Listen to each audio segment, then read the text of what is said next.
That's clean, dude. Oh my gosh, that's clean. Holy cow. Wow. That is actually quite good. Whoa. Okay, all right. We'll have to hop out of the car and take a look here. So this is a one-owner car, for context's sake, and I'm at a probate office right now, meaning that the owner of this thing probably died. This is a one-owner, elderly-driven Z3, supposedly with 99,000 miles, which is just absolutely crazy. If you're talking about bumper fitment, which is a valid note, but the hood, look how big the hood is. This is all hood here. So for the bumper to line up perfectly, that's a tall order. I'm not super worried about that. Just trying to look over the car for like obvious rust. Look at the brake pads. They are existent. How old are the tires? 2017. A little paint fade back here. That's not ideal, but that's all right. Let's see. What is this? Okay, that'll come off. I don't know what that is. It's like weird paint fade in like random places. This is definitely like a car that sat in the garage with like windows in it, and it just like the sun like rayed right there for all of its life. I don't know. I just like tried to like it'll come off. It'll buff off. No way, is that a lock? Oh, it is a lock. No That's way. Cool. I gotta make sure I have that. That's definitely it. Oh, it just comes off. Wait, what? Bro's huffing gas? That's gasoline. All right, let's blast off. Engage thrusters, Captain. All right, well, ground control. You like to smell fuel? Yeah, that's what I feel like sometimes too. Yeah, they're definitely the accident that, well, the 4 accidents it's had on the Carfax. What? This headlight was definitely replaced at one point. This one maybe was too in one of the 4 accidents, but this one is definitely older than that one. Yeah, some fender benders to say the least. But I mean, they said it needed a new top, but I mean, not really. The back window's kind of faded, but the top is actually fine, which makes it a little bit worse with the plans that I had going on with it. There is a rust bubble here. This has definitely been painted. I don't know if this is rust or if it's what. It definitely looks like rust. Little bubble. There's like weird paint fade like throughout the car. I don't know what to think of it, but you can definitely tell it's been resprayed in multiple places. I mean, it's gonna leak a little bit of oil. The last report, BMW, it's really nice.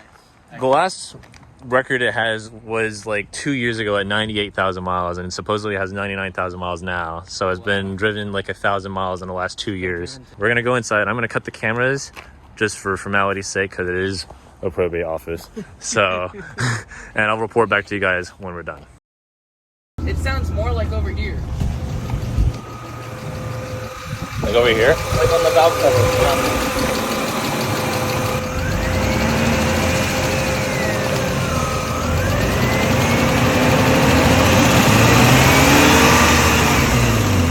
One eternity later. A lot's happened in the last hour or so. Took it on a test drive. Was very lifter ticky, and the brakes are really bad. But I basically was like, hey, listen, I have a number, 3,400.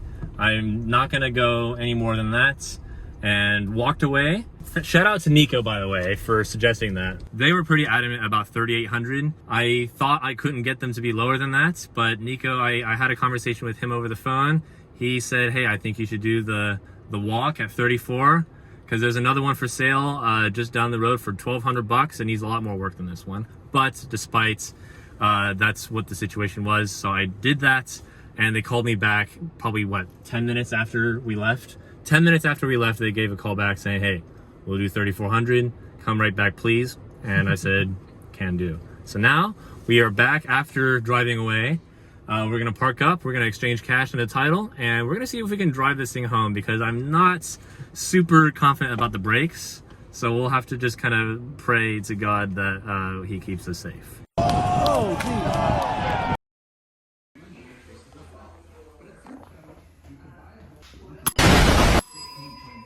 All right, well, I have all of the documentation in here. I got to go through this with you guys, because the documentation that this car has is truly unbelievable. It's actually nuts. We have the owner's manual. I have the temp tag from when the car was bought new in this binder, amongst a lot of other stuff that I got to show you guys. But first, we have step 1, which is to get it home. Easier said than done, but that is now a big burden that we now have to contend with, is getting it home with very little brakes. Hopefully nobody cuts me off. I think I'm gonna take the roof off. We're gonna go roofless for this drive. I gotta give you the Lexus keys. are you actually? Yeah, I mean, why not?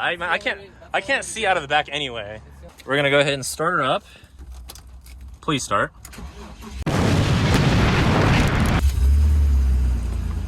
Right.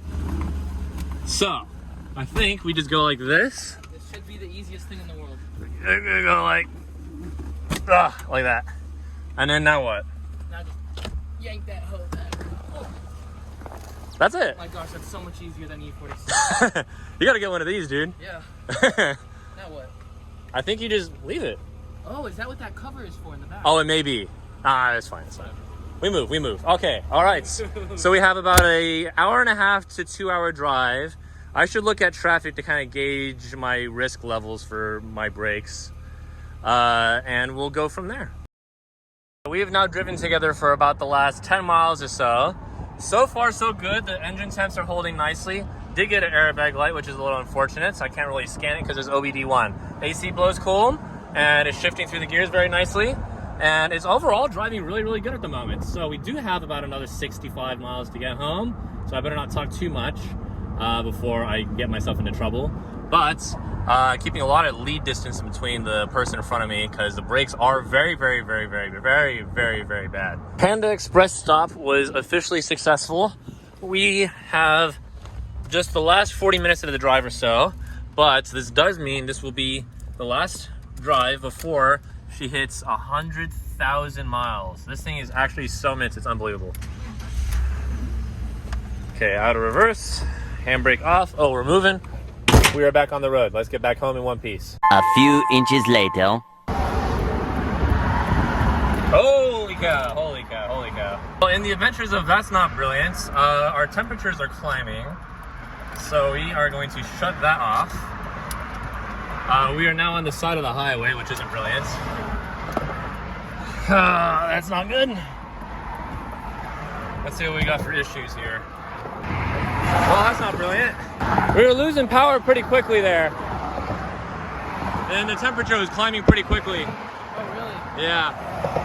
I don't know what happened. Not leaking anything, I don't think. But it was losing power pretty quickly. Like, I couldn't do more than like 40. And the temperature was climbing up pretty quick, and we have a lot of traffic ahead of us. So, I'm not too sure what the scoop is on that. Did you check engine light? No check engine light, no nothing. It was just very, very low on power, and I just saw the temperature gauge climb. So, it wasn't like super hot. It got from like half. It was sitting at half this whole time, and it just went up to 3/4 just like that. That's when I put on my hazards. I don't know what's up with it.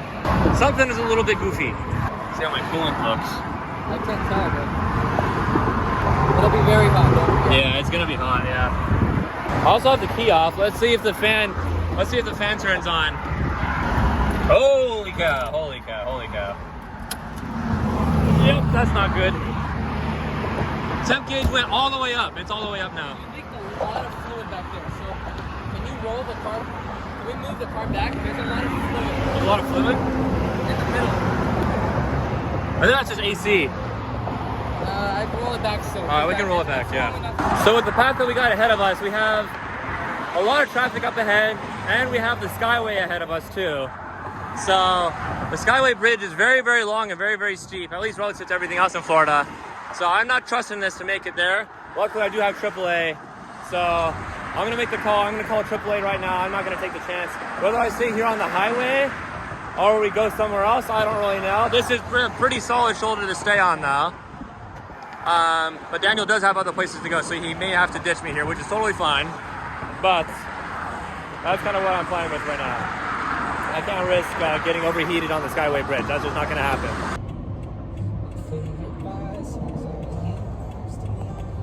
Daniel's gotta go. He actually has a life unlike me. But now this leaves me with the Z3 by myself. I did just get a call from AAA a few minutes ago saying they'll be here in about 15 minutes or so. So in total, it's been about 45-minute wait. Not the worst for sure.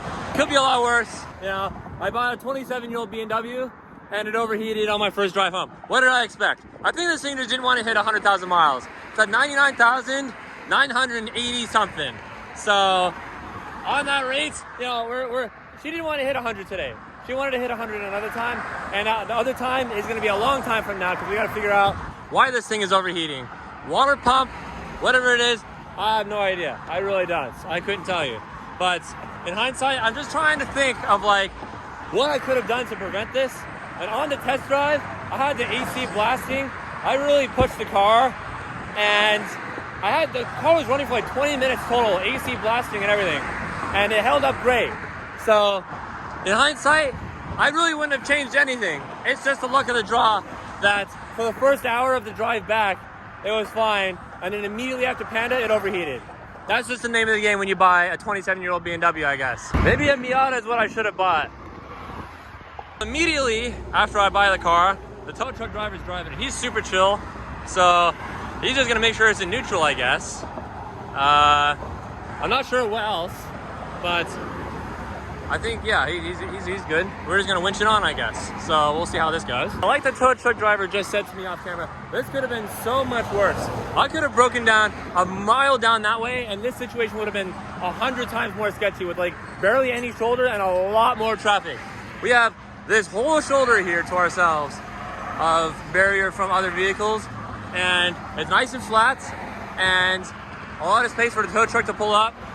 I've really taken this. I've been in a lot worse situations than this with the BMWs I've had, so it could be a lot worse. Oh, that's a pretty quick winch he's got there.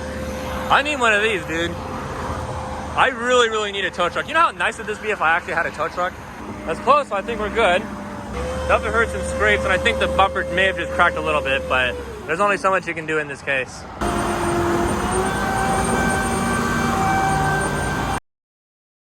It's either the Nissan Altimas and a Kia, any Kias. Any Kia, they just Any break all the Kia, time? Any Kia. Every Kia they didn't, especially like 2020 to 25, all trash. Really, 2020 to 2025, they're breaking down your AAA in them? No way. Trash, man. Are you serious? They got like 23,000 miles breaking down.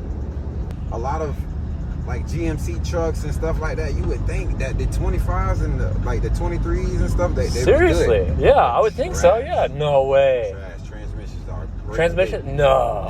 They're going out so bad, and it's like they only been driving it for like 10,000 miles. So you're not This is what I do. When I see your car, I gotta say, I'm like, I love seeing older cars. Yeah, exactly. All right, after a successful about another 45 minutes, and I still haven't peed yet, we made it back home. That was actually very smooth. But hopefully the engine's cool enough now to where I can just drive it into the garage and call it good. Sheesh. What an adventure this has been. All my neighbors are gonna think I have a problem, because I do. Really couldn't ask for much more in a breakdown. Very good turnaround time. We're gonna start her up and then get her up into the driveway and then shut it off immediately before it overheats. So on that, let's see. Okay. All right. And now I gotta figure out my way into the house. All right, I found my way into the house. Had to sneak in because I don't have the Lexus keys on me anymore because Daniel took the Lexus for work. But it's looking clean. It's looking pretty solidly clean. This brings me hope that this thing will be good. Now we gotta pull her into the garage. And I guess we evaluate from here what's wrong with it. 99,978 miles and one overheat into ownership later and about 20 miles. We're gonna flip her off. This is, I think, probably the smallest car I've ever owned. Yeah, that does look very good though. Still can't complain about the purchase. This thing is very, very pretty. And there's a lot more where that came from in terms of where this project will go for this channel. So thank you so much for watching. And the results as to what's wrong with this car will be upcoming next week. Cheers.